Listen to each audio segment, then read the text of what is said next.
नमस्कार, मेरा नाम किसले सिंह है और मैं आईसीआईसीआई फाउंडेशन में रेफ्रिजरेशन एंड एयर कंडीशनिंग का फैकल्टी हूँ। आज के इस वीडियो में मैं बात कर रहा हूँ मेजरमेंट की।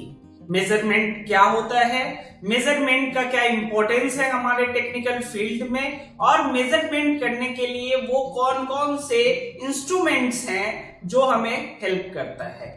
तो सबसे पहले हम मेजरमेंट समझते हैं कि मेजरमेंट क्या होता है। तो मेजरमेंट में हम एक्चुअली एक अननोन क्वांटिटी को नोन क्वांटिटी के साथ कंपेयर करते हैं और फिर कंपेयर करने के बाद जो हमारा रिजल्ट होता है उसे ही हम मेजरमेंट कहते हैं। तो अब हम बात करेंगे कि मेजरमेंट करने के लिए कौन कौन से टूल्स की हमें जरूरत पड़ती है, वो मेजरमेंट टूल्स कौन कौन से हैं। तो आइए अब हम चलते हैं एक एक करके उन मेजरमेंट टूल्स के बारे में जानते हैं। पहला मेजरिंग टूल है हमारा डिजिटल एनीमोमीटर। डिजिटल एनीमोमीटर जैसा कि आपको यहाँ दिख रहा है, एक इस तरह का इंस्ट्रूमेंट है, टूल है, जिसकी मदद से हम एयर के वेलोसिटी को मेजर करते हैं। इसे हम कनेक्ट करते हैं इस मीटर के साथ, और जब हवा इससे क्रॉस करती है तो उसकी जो वेलोसिटी होती है वो हमें यहाँ डिजिटली विजिबल होता है। ये डिजिटल एनीमोमीटर के साथ साथ इसमें और भी फीचर्स होते हैं, जैसा कि नए वाले एनीमोमीटर्स में आप टेम्परेचर भी मेज़र कर सकते हैं। इसमें सारा बटन्स यहाँ पर दिया हुआ है, मोड चेंज कर सकते हैं, लाइट कर सकते हैं। उसके साथ ही डिग्री फ़ारेनहाइट और डिग्री सेल्सियस में आप एटमॉस्फेरिक टेम्परेचर को भी मेज़र कर सकते हैं। तो पहला हमारा जो टूल है वो डिजिटल एनीमोमीटर है। अगला हमारा मेजरिंग टूल जो है वो मेजरिंग टेप है।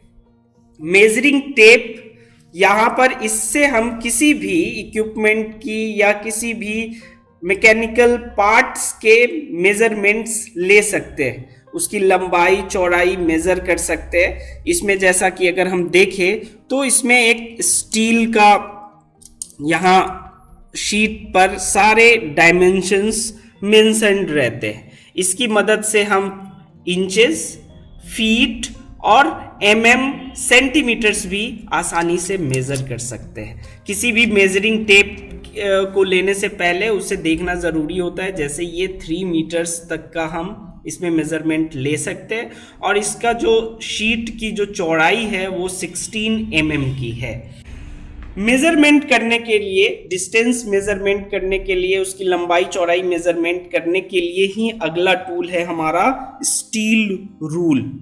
इससे भी हम मेजरिंग टूल की मदद के जैसे ही डिफरेंट डायमेंशंस को हम मेजर कर सकते हैं। इसमें भी इंचेस, फीट, और सेंटीमीटर्स हम आसानी से मेजर कर सकते हैं। ये बहुत ही मजबूत होता है और इसका रफ यूज़ भी कर सकते हैं, उससे इसके प्रॉपर्टीज़ पे कोई फर्क नहीं पड़ता है। तो ये हमारा स्टील रूल हो गया अगला मेजरिंग टूल। अगर हम नेक्स्ट मेजरिंग टूल की तरफ चले तो ये है हमारा प्रेशर गेज। मार्केट में डिफरेंट टाइप्स के प्रेशर गेजेस अवेलेबल है। प्रेशर गेज का काम क्या होता है? प्रेशर गेज किसी भी सिस्टम के अंदर के प्रेशर को मेजर करने के लिए हमारी हेल्प करता है। जैसा कि यहाँ आपको 2 प्रेशर गेजेस दिख रहे हैं। ये 2 ही नहीं, मार्केट में बहुत सारे प्रेशर गेजेस अवेलेबल होते हैं। यहाँ पे इसके मैनिफोल्ड्स बने होते हैं, जिसकी मदद से हम सिस्टम को चार्जिंग पाइप या होज पाइप की मदद से प्रेशर गेजेस के साथ कनेक्ट करते हैं, और जैसे ही हम कनेक्ट करते हैं यहाँ पर ये सुई हमें उस सिस्टम के अंदर के प्रेशर का मेजरमेंट देता है। ये प्रेशर गेज जो हमें प्रेशर मेजर करके देता है वो बार में होता है, जबकि इस प्रेशर गेज में हम PSIG, पाउंड पर स्क्वायर इंच गेज में प्रेशर को मेजर करते हैं। अगला जो हमारा इंपॉर्टेंट मेजरिंग टूल है उसे हम स्लिंग साइक्रोमीटर कहते हैं। स्लिंग साइक्रोमीटर का काम होता है कि एटमॉस्फेयर में मौजूद ह्यूमिडिटी को पता लगाने में ये हमारी हेल्प करता है। स्लिंग साइक्रोमीटर की मदद से एयर के वेट बल्ब टेम्परेचर और ड्राई बल्ब टेम्परेचर को हम मेजर कर सकते हैं। जैसा कि आपको यहाँ दिख रहा है, यहाँ पर दो थर्मोमीटर्स है, एक ये और एक ये।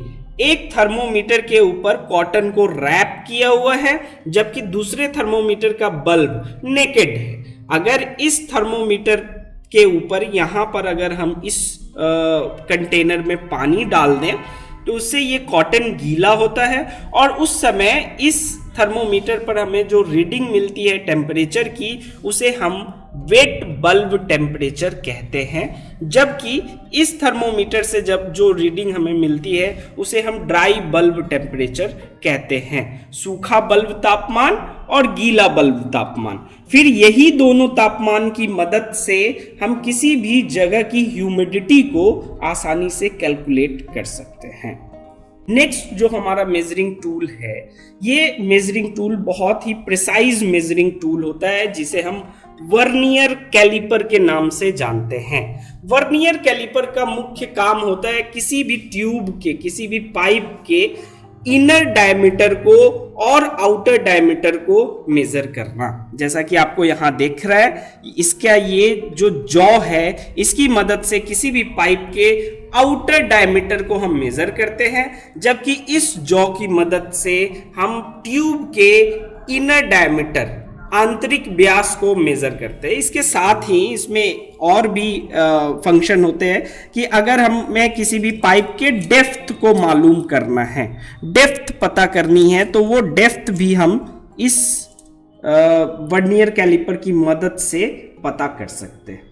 तो ये बहुत ही प्रिसाइज टूल होता है और इसका लिस्ट काउंट बहुत ही कम होता है। इससे जो रीडिंग मिलती है हमें, वो नियर टू एक्यूरेट होती है।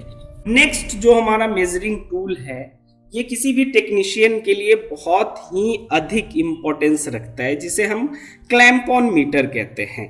Clamp on meter electrical properties को मेजर करने के लिए इम्पोर्टेंट है, ज़रूरी है। इसकी मदद से हम वोल्टेज, करंट और रेजिस्टेंस को मेजर करते हैं। उसके साथ ही इसमें आप देख रहे होंगे बहुत सारे ऑप्शंस हैं, जिसकी मदद से हम AC और DC करंट के प्रॉपर्टीज को मेजर करते हैं। ये डिजिटल रीडिंग होता है, जिसे हमें आसानी होती है देखने में। और यहाँ पर ये जो देख रहे हैं, इसे हम क्लैंप कहते हैं, जिससे वायर के ऊपर से लगाने पर ही उसके अंदर फ्लो होने वाले करंट को मेजर किया जा सकता है। कितना करंट, कितना एम्पियर करंट फ्लो हो रहा है, उससे हम आसानी से मेजर करते हैं। आज के इस वीडियो के माध्यम से आपने समझा होगा कि मेजरमेंट्स क्या होता है और मेजरमेंट का क्या इंपॉर्टेंस है। इसके साथ ही कुछ मेजरिंग इंस्ट्रूमेंट्स जो एक टेक्नीशियन के लिए बहुत ही इंपॉर्टेंट होता है, उसके बारे में आपने जाना होगा और वो काम कैसे करता है ये भी समझा होगा। Stay safe and keep learning. Thank you very much.